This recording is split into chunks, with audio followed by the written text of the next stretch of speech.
What's up, everybody? Late Night Keefy here with another 5-minute review, our first one in quite a while, and it's a banger. It's about Job for a Cowboy's comeback album, Moon Healer, out this week from Metal Blade Records. Super stoked, just trying to fit this in when I can.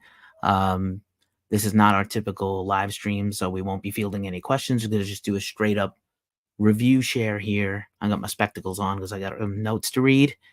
And yeah, I'm really excited to hear this. Make sure you support the channel. If this is your first time here or seeing us, please like and subscribe wherever you're watching this. We really appreciate it. And make sure you go and buy this album. I'm about to explain why. It's full of bangers. First things first, let's pull in the deck. There we go. And we have some notes here to share. Once again, Job for a Cowboy, 5-minute review. It's probably going to be more than 5 minutes, but we'll do our best to keep it tight. Got a lot to get through. Going to do a track-by-track review of the whole album. We already have a written review on our site that's much more extensive that you can enjoy. So definitely check it out when you get a chance at ghostcultmag.com. All right. Job for a Cowboy, is one of the leading bands in the technical death metal world. They started out in the aughts, in the early aughts, as a deathcore band at the boom of deathcore, along with Suicide Silence and Winds of Plague and Whitechapel, their label mates, and many other bands. But they really transitioned away from typical deathcore to become a really incredible technical death metal band. This is their 8th release, but their 5th full-length album, Moon Healer, and it is the spiritual successor and the sequel to their album from 10 years ago, Sun Eater, which was very well acclaimed. Life got in the way. The band took a hiatus, family, careers, other things, other bands, side projects, etc. And now they're back. They've been working on this for several years. Ghost Cult first broke the news over 2 years ago that the band was coming back. We were so stoked to find out that the band was going to reunite and make this album, and it has been worth the wait, let me tell you. So again, there is the album cover for Sun Eater. Go back and check it out if you haven't. I made sure that I listened to this before I listened to Moon Healer and really enjoyed the two of them, almost A-Bing them back to back. And you can see how the band, 10 years off as a layoff, it's not really been a 10-year layoff, but you can see how the band has grown and improved. Every single member of the band came to play, absolutely slamming. And we're going to go through some of that here in our review. So there's the Moon Healer album cover. And now we're going to jump in to the track by tracks. The album opens with Beyond the Chemical Doorway with a very ominous movie soundtrack score. Almost sounds like the gamer soundtrack to Final Fantasy or Diablo, like a very spooky intro. And then it's just absolutely blazing with, a table setting epic death metal opening track when it goes into the track proper. Jonny Davy, the vocalist, he sounds absolutely amazing. He's so gnarly on this record. He really showcases his breadth of talent.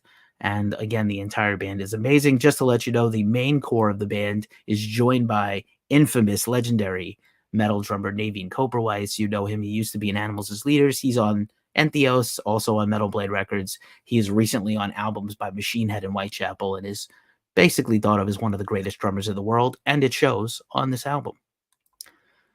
The next track is Etched in Oblivion.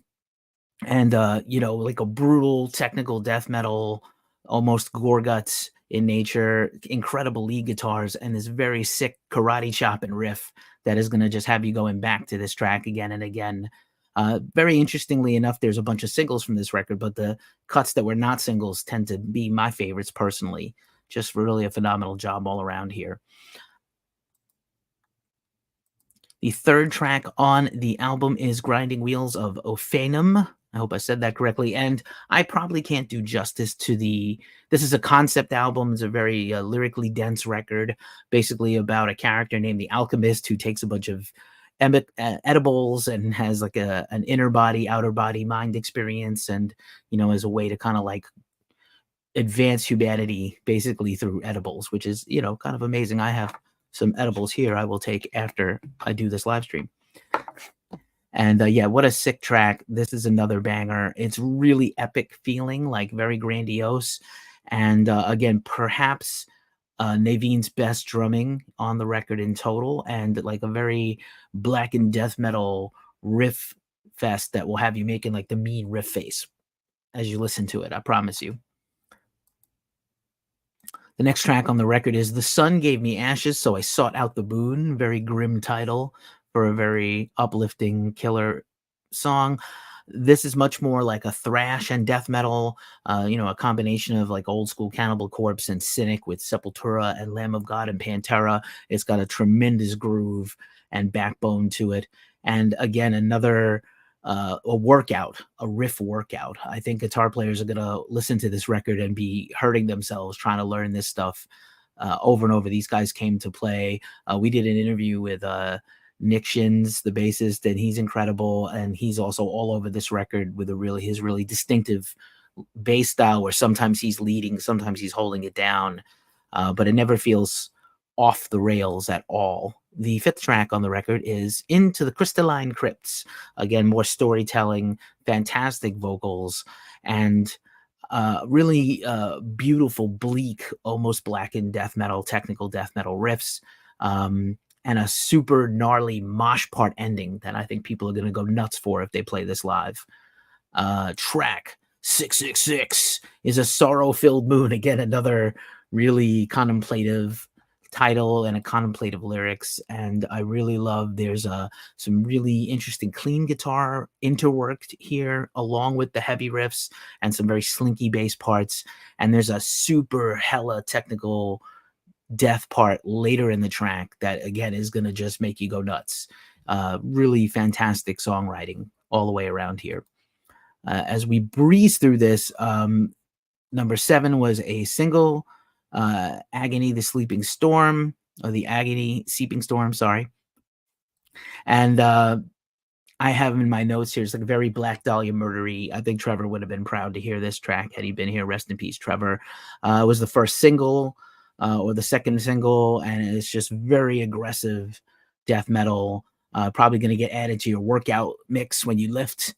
And again, just really insane different voicings from Jonny on his vocals, very gnarly, brutal lows, guttural lows, very high screams, really a lot of tonal differences in between, almost like a Travis Ryan. It's kind of interesting. Job for a Cowboy is this band that has been influential to newer bands, but also borrowed from, inspired themselves by some older bands. I don't want to say borrowed, but inspired by. And you can hear all of that here as the final result of the record. And then finally, the closing track is The Forever Rot, which was one of the first singles. And it's kind of interesting because it's the final song of a concept record and it's the longest song on the record. But it was also like one of the first things they put out when they came back. And so I think it's really interesting that they chose this. It's kind of interesting to take this record apart in its parts, but then you hear it all as a total. And I think it's a different experience than the singles by themselves. And again, this is just an insane song to close out a record on.